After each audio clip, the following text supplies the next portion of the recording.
Добрый день, уважаемые коллеги. Благодарю вас, Рифат Абдулвагапович. Действительно, у нас сегодня с вами интересная дискуссия такая намечается, и очень интересная у нас аудитория, те, кто с нами сегодня, думающая аудитория, живущая той темой, которая у нас сегодня на площадке форума сообщества обсуждается. На самом деле важно еще вспомнить один момент, что мы все с вами в преддверии большого государственного праздника, Дня народного единства, и несмотря на все попытки Запада расколоть наше общество, особенно вокруг темы специальной военной операции, мы все равно все вместе, мы единая большая страна, которая, конечно, все трудности, несмотря ни на что, преодолеет и выйдет из этой ситуации победителем. 4 ноября планируется ряд протестных акций, подогреваемых из-за рубежа, в первую очередь с территории Украины, Турции. Особенно мы сейчас видим такого рода раскачку на территории Бурятии, Якутии, Тывы и ряда других регионов. Работаем над этой информацией, над этими экстремистскими призывами совместно с правоохранительными органами, с МВД в оперативном режиме. Наша команда занимается таким мониторингом, но надеемся, что все-таки такие попытки не пройдут, и большого количества людей они на улице вывести не смогут. Хотела бы немного поспорить с предыдущими ораторами, с Дмитрием Геннадьевичем, по поводу мобилизации нашего гражданского общества, по поводу мобилизации вообще молодежи, общественности, наших граждан вокруг темы специальной военной операции. На самом деле я вижу другую ситуацию, которая меня не просто удивляет, она меня восхищает. Тот народный патриотизм, та активность наших граждан, которые сейчас очень самостоятельно, очень активно собирают помощь и мобилизованным, и гуманитарную помощь, отправляют такую помощь на новые территории. Только в нашей организации, в Национальном центре помощи детям, в большом количестве отделений в разных уголках страны, это и Хабаровск, это и Калуга, и Мурманск, Красноярск, и многие другие территории, люди самостоятельно начали этим заниматься, их никто об этом не просил.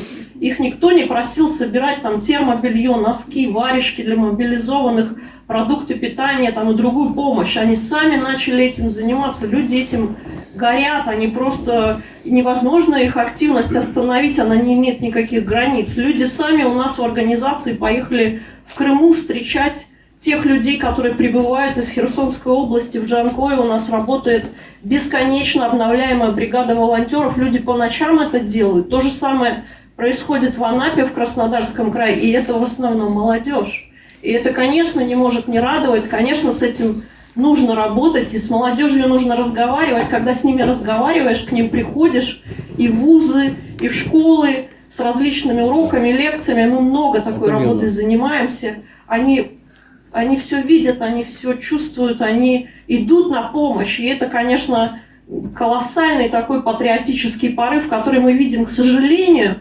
Об этом мало говорится в СМИ, об этом героизме каждого конкретного там, человека в деревне, в районе, в регионе. Нужно каждого такого подсвечивать, простите, да, нашим языком говоря, о каждом этом герое рассказывать. Есть и женщины, и матери, и бабушки, и мужчины. Кто-то ведет курсы там, начальной военной подготовки, оказания первой помощи. Это бесконечный подъем, и он начался особенно с момента объявления частичной мобилизации. И это действительно то, что мы можем противопоставить западной пропаганде, особенно если мы активно это патриотическое течение будем поддерживать. Если возвращаться к нашей профильной теме, к фейкам, ну или, как вы говорите, к лжи, к пропаганде западной, которая идет очень активно и активно работает и на нашу внутреннюю аудиторию, внутри России, которая работает на западную аудиторию бесконечно, просто колоссальные деньги на это тратятся, бесконечные потоки такой дезинформации. Только о частичной мобилизации уже на текущий момент более 22 миллионов фейков. А сводится это все к конкретным четким тезисам. Раскол России на различное количество республик национальных в основном, 85 или 35 по разным там идеям озвучивается. Это внесение раздора, раздрая на межнациональной повестке. Это, то есть это различные попытки через разные нарративы, через разные тезисы, через разные истории расколоть наше общество и привести анархию, смуту, панику, хаос на территории нашей страны. С 2016 года Соединенные Штаты Америки начали очень активно заниматься борьбой с дезинформацией. И с двумя видами, в общем-то, дезинформации. То есть лживой информации, которая распространяется несознательно, и лживой информацией, то есть фейками, которая распространяется сознательно с целью манипуляции там, общественным сознанием.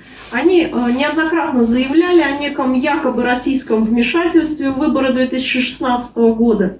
И с того момента они очень серьезно и структурно к этой проблеме подошли. Создали как минимум 4 крупнейшие организации, которые занимаются не опровержением информации, а которые занимаются контрмерами, контрпропагандой и глубокой аналитикой вот этой всей дезинформационной кампании, дезинформационного потока.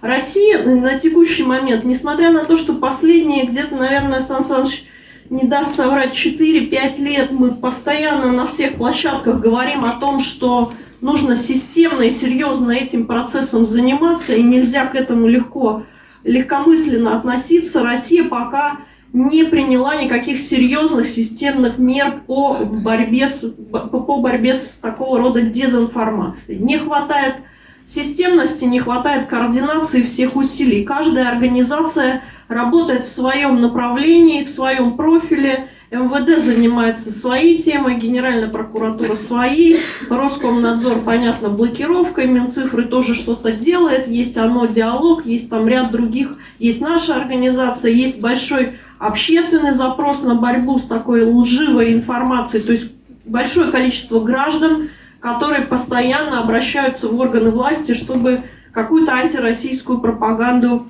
или откровенную ложь заблокировать или предпринять какие-то меры.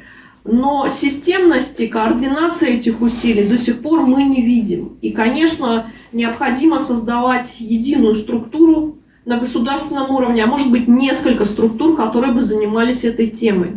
Почему? Потому что мы все приближаемся к выборному большому процессу 2024 года. Так или иначе, в следующем году начнется уже более-менее предвыборная кампания, и понятно, что то, что происходит сейчас с информационной кампанией против России, это просто проработка, это попытка протестировать некоторые элементы работы. Будет хуже, будет глубже работа, и мы должны системно к этому подготовиться, создать подобные организации, которые бы на государственном уровне такого рода отражали атаки и технологические, и попытки манипуляции общественным сознанием. Надеюсь, что нам и при поддержке Государственной Думы, и при поддержке Общественной палаты эту идею удастся в полном объеме реализовать. Кроме того, напомню, что у Общественной палаты есть такие уже наработки и по контролю за выборным процессом. Наши наблюдатели Общественной палаты работали по теме распространения лживой информации на референдумах и на всех предыдущих выборах, в том числе и выборах в Государственную Думу. И нужно к этому процессу подготовиться очень серьезно, с учетом того, что мир социальных сетей, он очень сильно меняется, а мы полностью практически зависим от иностранного и программного обеспечения иностранных площадок, и мы здесь заложник. Пора уже переходить от оборонной позиции к контрмерам, к наступлению, чтобы мы свою позицию, российскую позицию показывали не только на территории нашей страны, отражая внутренние атаки, но и на пространстве, в общем, всего мира. Спасибо большое.